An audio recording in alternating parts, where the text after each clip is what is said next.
আপনারা ইট ভাটায় আগুন দেওয়া দেখেছেন, যারা আগুন দেওয়া দেখেছেন ইট ভাটাতে কেমন করে আগুন দেয়, আমি তো কোনোদিন আগুন দেওয়া দেখিনি।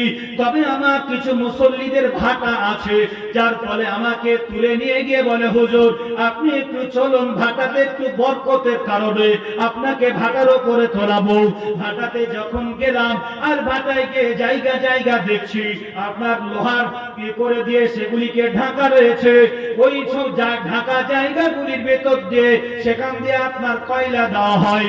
তো তাদের যারা ফায়ারম্যান আছে, ফায়ারম্যানের লোকদেরকে ডাকলেন, আগুনের লোকদেরকে ডাকলেন, আমার হুজুরকে একটু ভাটাতে উঠে আছে, একটু দেখান কেমন ভাবে আগুনগুলি চলে, আপনারা কেমন ভাবে দেন একটু দেখা দেন।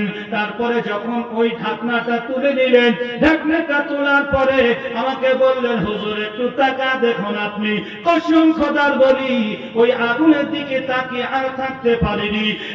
মুসলমান একবার ভেবে দেখেন, কাঁচা ইট যেখানে আগুন দিয়ে তা দিয়ে পুড়িয়ে ওই আগুনের দিকে যখন তাকালাম, এমন পরিমাণ অঙ্গ শিহরে উঠলো।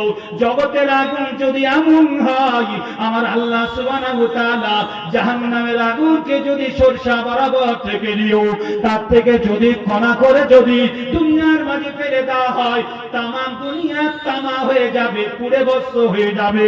এর নাম হচ্ছে সেই জাহান্নাম।